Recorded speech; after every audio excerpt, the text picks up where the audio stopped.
One for the Road. Chapter 9.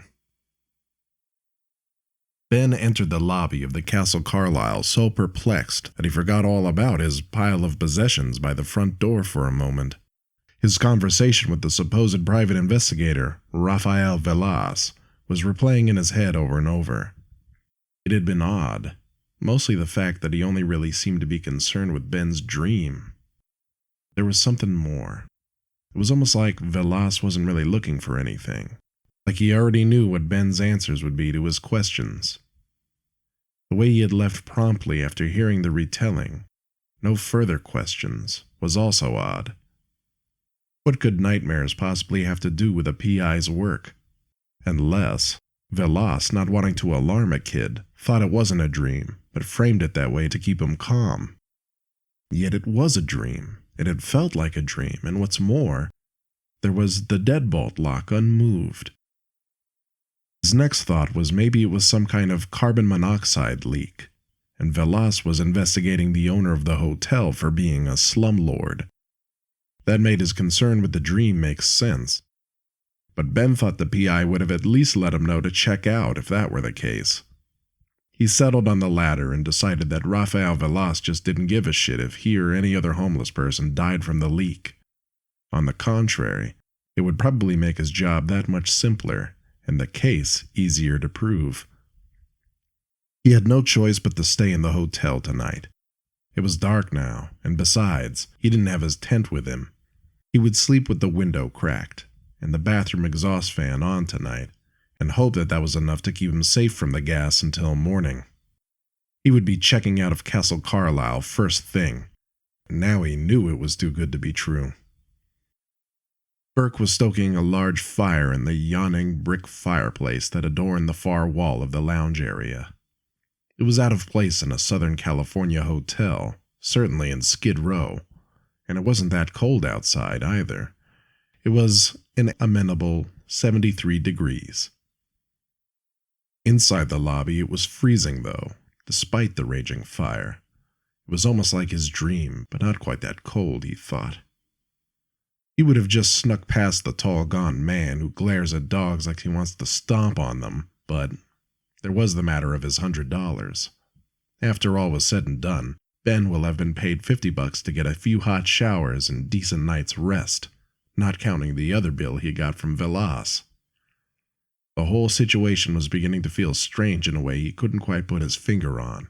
Inexplicably surreal was probably the best way to put it. But it had all worked to his benefit, at least thus far. "Mr. Burke?" "Yes, Ben." He had a strange habit of not turning from what he was working on when speaking to you, as though you weren't worth the distraction. "I took care of everything you asked me to. Dropped off the payment and paperwork and checked out the house. It's all good." "Good, good." Still not looking at him. "I take it you didn't run into any trouble?" For a moment, Ben thought perhaps Burke somehow knew about his conversation with Velas. But that was impossible. The hotel didn't have any security cameras, as far as he had seen, which now that he thought about it was a bit peculiar considering the neighborhood. "Nope, no trouble, just traffic. You know how it is." "Indeed. Let me fetch your pay." Finally, he turned and began to make his way toward the front desk, Ben following. He counted the bills out into Ben's waiting hands, mostly in ones, fives, and tens. $100. Oh, and Ben, there is something else. "What is it?" he asked, a bit wary. "I spoke to the owner, Mr. Carter, about you. He would like to interview you personally, with the intention of hiring you on full-time. If he approves of you, you would assist me and Mr. Carter himself if he requires it. It's quite the opportunity." If Ben didn't know better, he would think Curtis Burke looked envious, although he couldn't imagine why. "Oh, wow, well, that's great." Ben was surprised.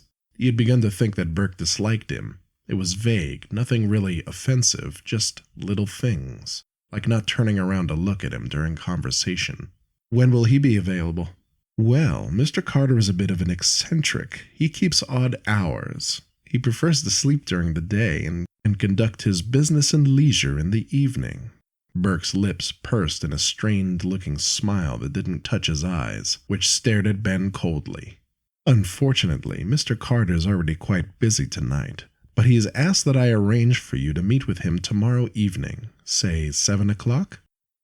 That works for me. Thank you, Mr. Burke, he said, even though he had no intention of attending that interview. No, sir. Villas's investigation, whatever the specifics, was surrounding the hotel's owner, this strange Mr. Carter. He had been willing to tell Ben at least that much. Oh, and one more thing. I have a personal matter that has come up this evening.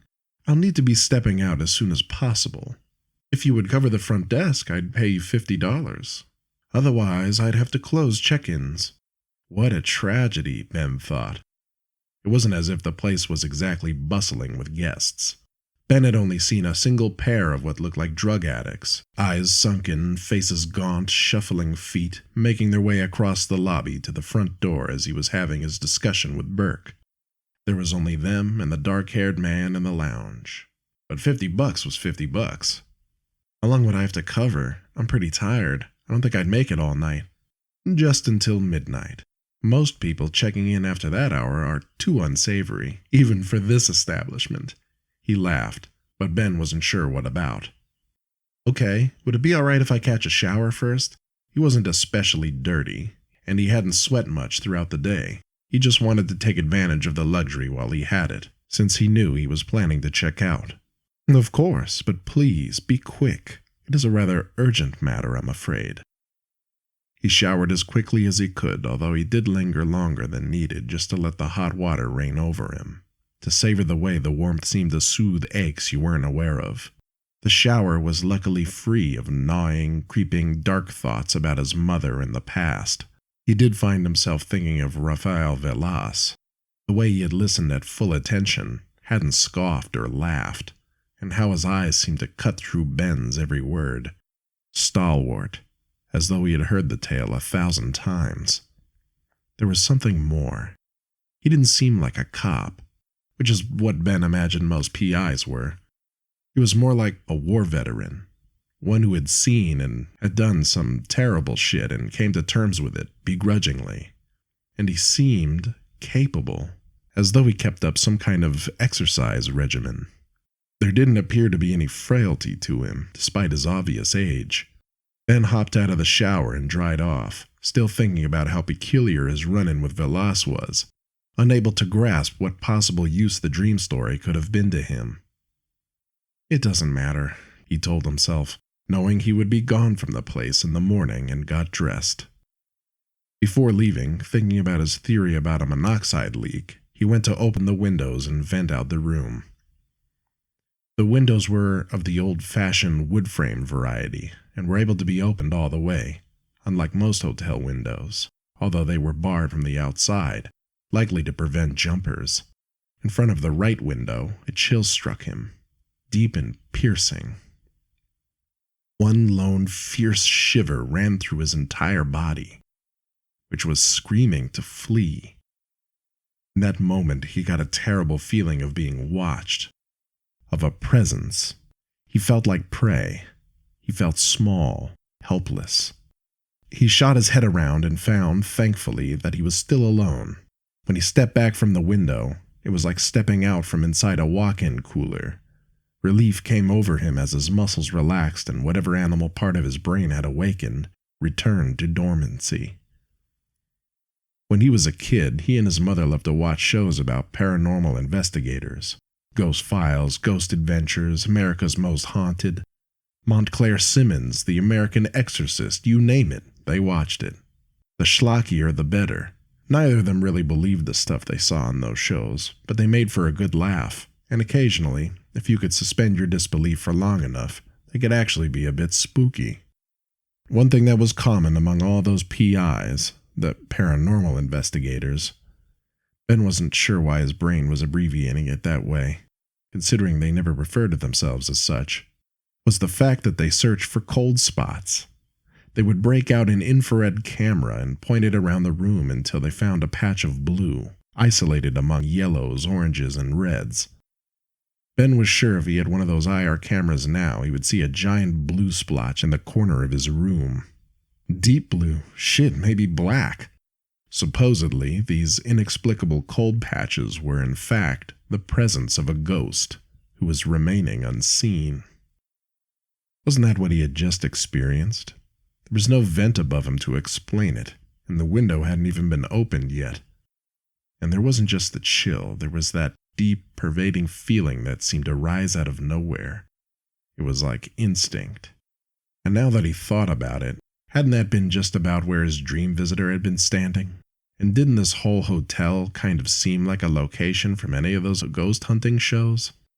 If the place was as old as it seemed, it was a sure candidate for a haunting. But that was also assuming ghosts were real.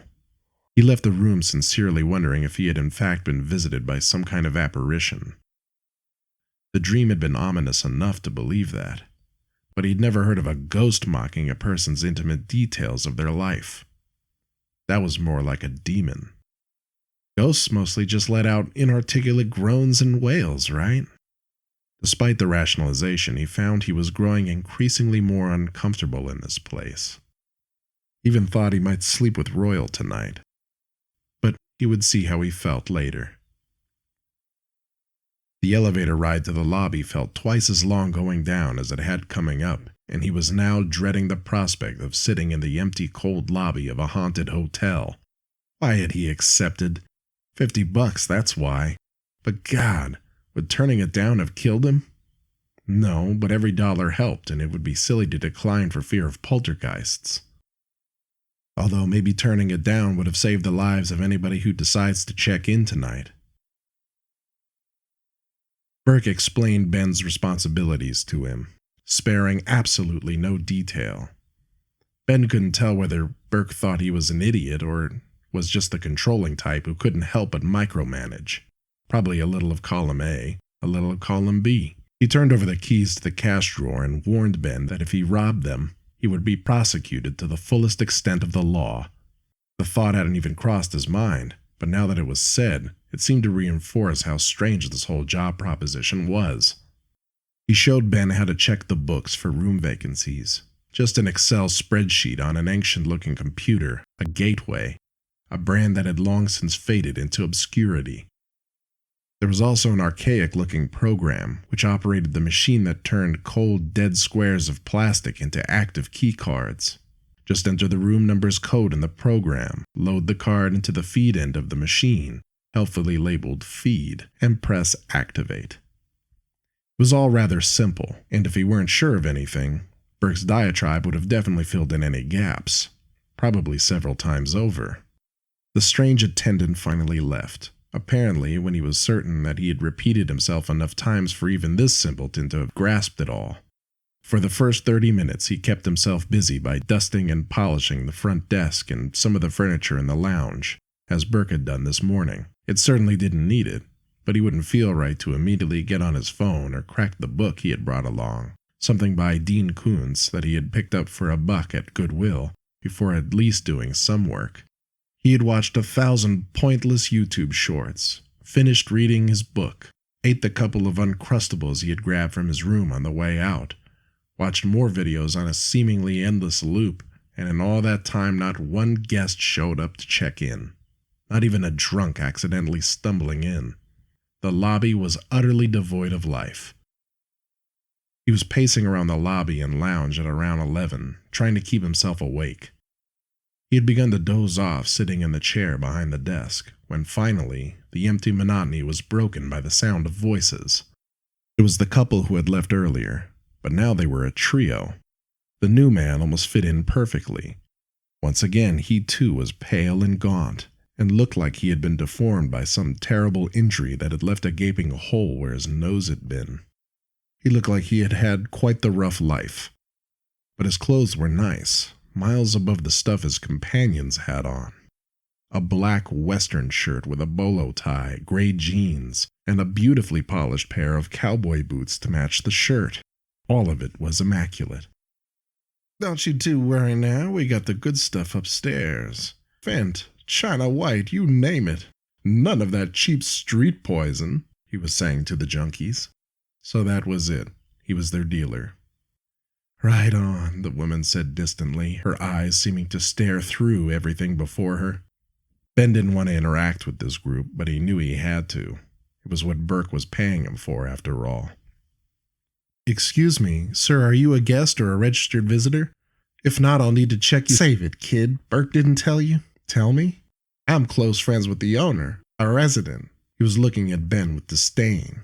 He found it difficult to meet his gaze, and all he wanted was to be rid of this gruesome-looking, skull-faced cowboy. "Oh, I'm sorry to have bothered you. Enjoy your night."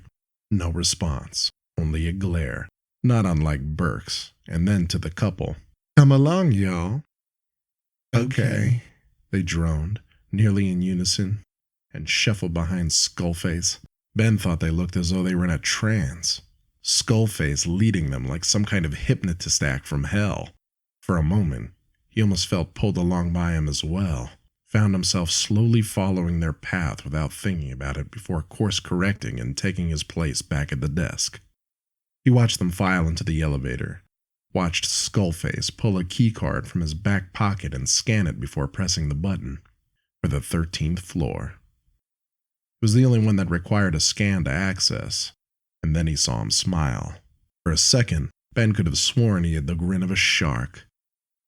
At midnight, Ben promptly performed the closing procedures as elaborated by Burke, shutting down the computer, wiping down the counter, emptying the cash drawer into a lockbox which goes in the bottom drawer of his office desk. He had to shuffle some things around to make it fit, one of which was a small revolver, maybe a .38. He told himself this was a normal item to find in a flophouse attendant's office drawer, and he was probably right, but for some reason he was thoroughly shaken now, and everything seemed just slightly off. He hated the fact that he had to sleep here another night, but the wind was screeching brutally outside, terrible conditions to sleep in exposed, trying to tell himself that he was just giving himself the willies. But Skullface had been talking about drugs, and hadn't Burke said they were strictly forbidden here? He made his way to the elevator. You were just put off by his face. It was a fucking skull. Sometimes it's hard to look at people who are deformed. Reminds us of our own fragility or something, you thought. But there had been something off about that couple, and he thought it perhaps went beyond drugs. Maybe hypnotism wasn't so far off. The elevator doors opened, and he was greeted by that terrible, familiar chill that seemed to scream in counterpoint to all his rationalizations. It shot through his spine and across the rest of his body. It's not as bad, not as piercing as the one in his room, but it was unmistakable. The ghost chill is the only name he can think of for it. But he had seen and spoken to that man, and he was sure it was no dream. He was reminded of the shark grin, then the man in his room, his swirling red eyes, and hadn't he flashed a grin just like Skullface's at him? Yes, he had. Ben shuddered. Sleep did not come easy for him that night. He stood in vigil in the green velvet smoking chair, eyes on the door, knife in his lap. He dozed off, despite his best efforts, in the chair at around 4 a.m. Thankfully, there were no dreams, and no strange, fanged visitors.